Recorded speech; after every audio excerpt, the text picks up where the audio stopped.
Hello student. तो नमस्कार सभी को। आज हमारी क्लास है आरएनए कैसे बनता है। तो बेसिकली डीएनए से ही आरएनए बनता है और ग्रुप डी के लिए हमारी क्लास है। ठीक है, तो चलिए स्टार्ट करते हैं। आरएनए क्या है, यहाँ पर डीएनए लिखा है, यहाँ पर आप आरएनए भी लिख सकते हैं क्योंकि डीएनए से आरएनए बनता है। तो मैंने हेडिंग में डीएनए ही रहने दिया। ठीक है, तो पीपीटी में चेंज नहीं कर पाया। इसका फुल फॉर्म क्या होता है आरएनए का? इसका फुल फॉर्म होता है राइबो न्यूक्लिक एसिड। ठीक है, राइबो न्यूक्लिक एसिड यानी कि राइबो न्यूक्लिक अम्ल। ओके, राइबो न्यूक्लिक अम्ल। ओके, इसके बाद हिंदी में भी हम इसको लिखते जाएंगे और इंग्लिश में भी। ठीक है, राइबो न्यूक्लिक अम्ल, राइबो न्यूक्लिक अम्ल। ठीक है, अब डीएनए क्या काम करता है कि वो अपनी कॉपी बनाता है। ठीक है, डीएनए अपनी कॉपी बनाता है, हमेशा आरएनए में बदलता है। तो डीएनए ने अपनी कॉपी बनाई और आरएनए का निर्माण किया। ओके,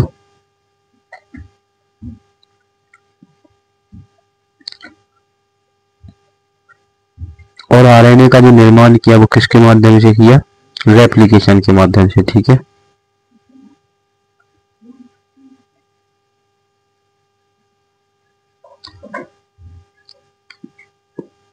डीएनए ने अपनी पहले कॉपी बना ली, इसके बाद आरएनए का निर्माण किया और रेप्लिकेशन के माध्यम से निर्माण किया। ओके,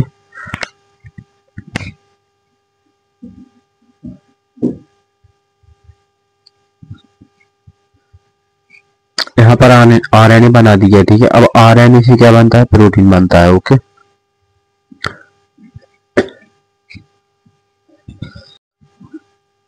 क्या हुआ? आरएनए। ठीक है, और आरएनए से क्या बनता है फिर? प्रोटीन। और रेप्लिकेशन के माध्यम से आरएनए बनाता है। डीएनए रेप्लिकेशन के माध्यम से आरएनए का निर्माण करता है और आरएनए से सीधा प्रोटीन बनता है। ठीक है,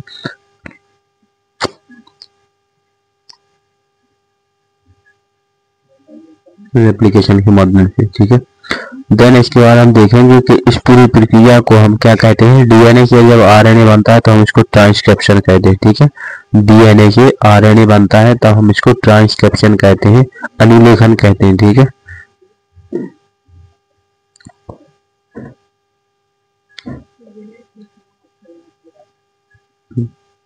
तो मैं यहाँ पर स्पष्ट लिख देता हूँ डीएनए, डीएनए से बना हमारा आरएनए और आरएनए से बना हमारा प्रोटीन। ठीक है, आरएनए से बना हमारा प्रोटीन। तो डीएनए से आरएनए, आरएनए से प्रोटीन बनता है। ठीक है, इस सारी प्रक्रिया को हम क्या कहते हैं? यदि डीएनए से आरएनए बन रहा है तो है ट्रांसक्रिप्शन और आरएनए से प्रोटीन बन रहा है तो वो है ट्रांसलेशन। ठीक है, इतना याद रहा है आपको? डीएनए से यदि आरएनए बन रहा है तो वो क्या है? ट्रांसक्रिप्शन। और आरएनए से यदि प्रोटीन बन रहा है आपका तो वो क्या है? ट्रांसलेशन। ओके, अब इस प्रक्रिया को उल्टा कर दिया जाए, आरएनए से डीएनए बना दिया जाए तो क्या होगा? चलिए इसके बारे में भी जानते हैं। एक बार इसको लिख लेते हैं थोड़ा, अनुलेखन।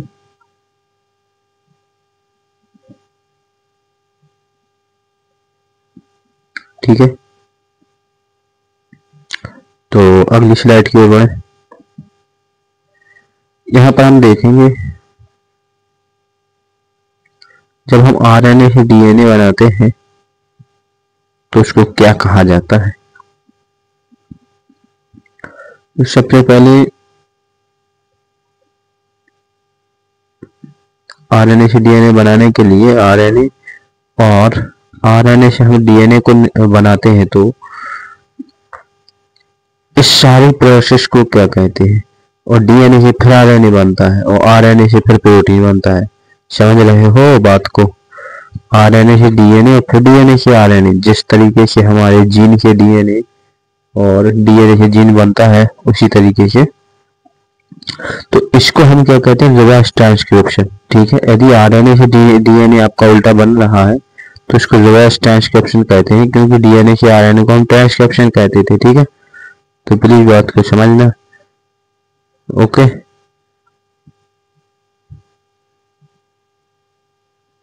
डीएनए हमें डीएनए हमेशा क्या होता है, आरएनए में ही बदलता है। ठीक है, तो डीएनए हमेशा आरएनए में बदलता है, इस बात को याद रखना।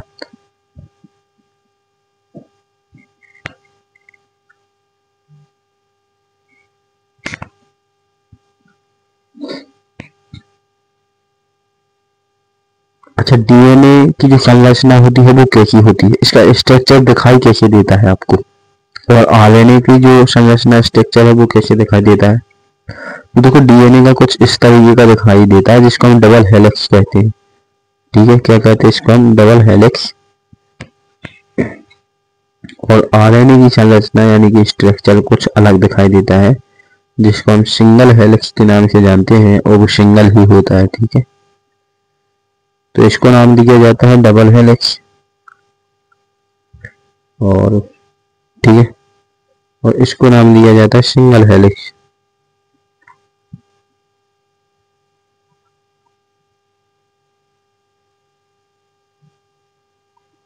ठीक है,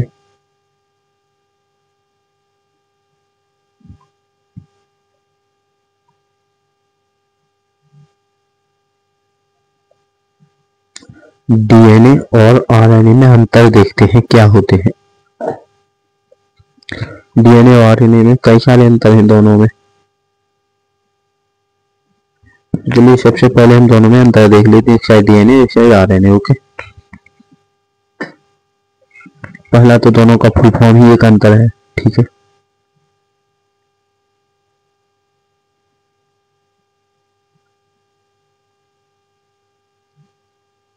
डीएनए का क्या नाम होता है पूरा full form, deoxyribonucleic acid. Deoxyribonucleic acid. ठीक है, और हमारे आरएनए भाई साहब का क्या नाम होता है, राइबोन्यूक्लिक एसिड। ठीक है, हिंदी में भी हम इसी को यही लिखेंगे जो इंग्लिश में लिखा है। ठीक है, तो हिंदी इंग्लिश एक ही है। और इसमें क्या होता है, डबल हेलिक्स यानी कि डबल स्ट्रैंडेड होती है। इसकी संरचना कैसी होती है, डबल हेलिक्स या डबल स्ट्रैंडेड आप बोल सकते हैं। ठीक है, तो आप डबल स्ट्रैंडेड बोल सकते हैं। और इसकी संरचना कैसी होती है, सिंगल स्ट्रैंडेड, सिंगल हेलिक्स भी बोल सकते हैं आप। ठीक है, स्ट्रैंडेड। ओके, डबल हेलिक्स मैंने अभी बताया था किस तरीके की होती है, उसमें दो रस्सियां टाइप की होती हैं जो आपस में लिपटी हुई ऐसी, इसी तरीके से। ठीक है, डबल हेलिक्स हो गया, सिंगल हेलिक्स।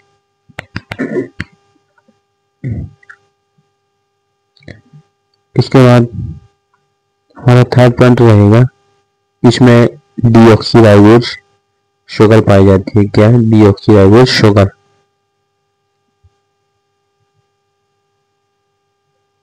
Deoxyribose sugar. ठीक है, और इसमें आपको मिलेगी राइबोज शुगर। कौन सी, राइबोज शुगर, शर्करा। ठीक है, जिसको हम ग्लूकोज भी बोलते हैं। अब फोर रहेगा हमारा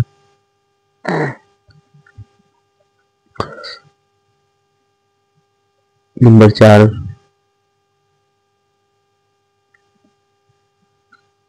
इसमें नाइट्रोजन बेस पाया जाता है। क्या पाया जाता है, नाइट्रोजन बेस। नाइट्रोजन बेस 4 चीजों से मिलकर के बना है। ओके, नाइट्रोजन बेस हमारा 4 चीजों से मिलकर के बना है, AgCT। ठीक है, AgCT, CT। ओके, और इनके बारे में भी हम बताएंगे क्या है AgCT।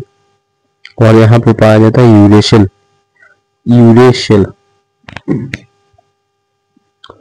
यूरेशिल क्या है, तो यूरेशिल थायमिन की जगह पे आता है। ठीक है, यूरेशिल थायमिन की जगह पे आता है।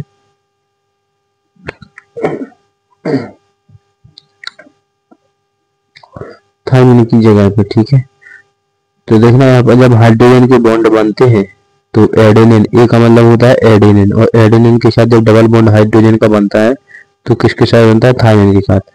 और गुआनिन का ट्रिपल बॉन्ड बनता है, यहाँ ट्रिपल करने ला। ठीक है, गुआनिन का ट्रिपल बॉन्ड बनता है साइटोसिन के साथ। ठीक है, लेकिन यहाँ पर देख रहे हो आप डिफरेंस कितना है, ए के साथ थायमिन और एडेनिन के साथ यहाँ पर यूरेशिल आ रहा है। ठीक है, और साइटोसिन के साथ आपका गुआनिन आ रहा है। ठीक है, तो इसमें डिफरेंस है।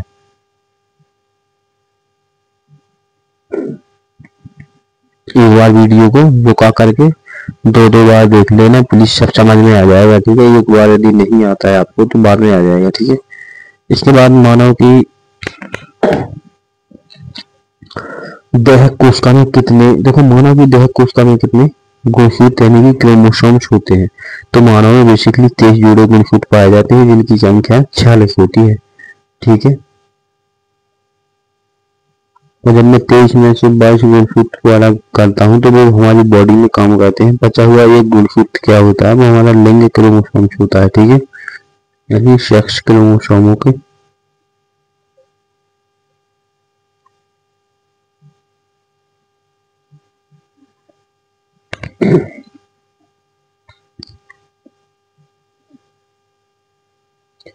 तो चलिए इसके बारे में जानते हैं कि मानव की देह कोशिका में कितने गुणसूत्र होते हैं। देह का मतलब उसके शरीर में कितने होते हैं, ठीक है, और कितने लिंग क्रोमोसोम्स होते हैं। तो सबसे पहले तो मैं बताऊंगा कि मानव के अंदर आपको 23 जोड़े यानी कि 46 संख्या जिनकी 46 है, ठीक है, गुणसूत्र मिलेंगे। तो मानव में कितने गुणसूत्र हैं, 23 जोड़े जिनकी संख्या 46 है।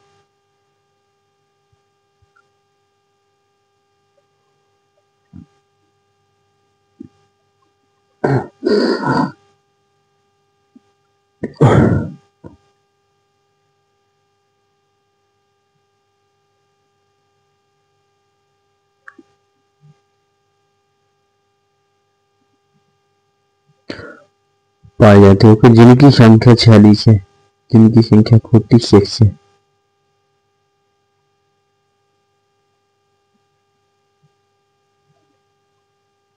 ठीक, इसके बाद हम देखेंगे 23 जोड़े गुणसूत्र। तो 23 जोड़े गुणसूत्रों में किस तरीके से बांटा गया है।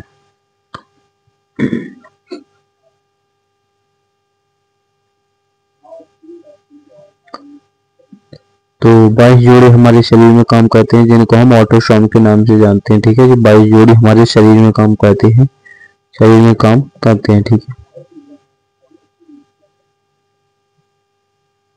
और इन सबको ऑटोसोम कहा जाता है, ठीक है, जो ऑटोमेटिकली हमारे शरीर में काम करते हैं, ठीक है।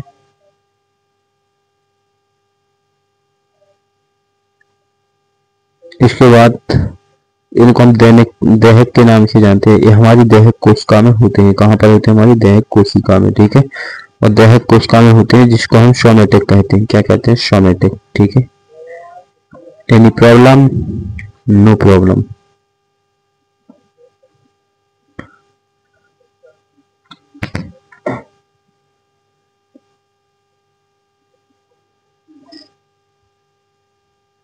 इसके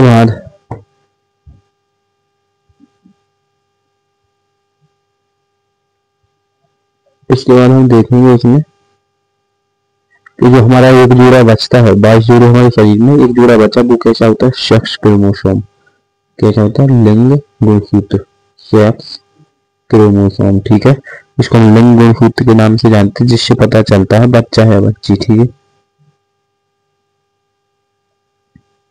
इसको हम एलोसोम कहते हैं। क्या कहते हैं, एलोसोम, ठीक है। वो ऑटोसोम था, ये एलोसोम था।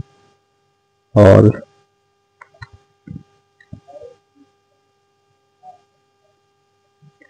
ठीक है, और इससे पता चलता है कि लड़का है या लड़की, ओके। तो लड़का और लड़की, तो लड़का के अंदर एक्स वाई क्रोमोसोम्स होते हैं, गुणसूत्र होते हैं, ठीक है। यदि लड़का हो या लड़की हो उसके लिए पिता ही जिम्मेदार होता है, और लड़की में एक्स एक्स होते हैं, ठीक है। तो लड़के की गुणसूत्रों की जो संरचना है वो कुछ इस तरीके से होती है, ठीक है, और लड़कियों की जो होती है वो इस तरीके से होती है, ठीक है। तो आज की क्लास हमारी यहीं पर एंड होती है, और प्लीज चैनल को सब्सक्राइब कर लीजिए। आपके पास डेली क्लासेस आती रहेंगी और डेली गवर्नमेंट जॉब के नोटिफिकेशन आते रहेंगे, ठीक है। तो चलिए, नमस्कार सभी को, धन्यवाद जुड़ने के लिए, और सेशन को शेयर कर दीजिए जल्दी से जल्दी।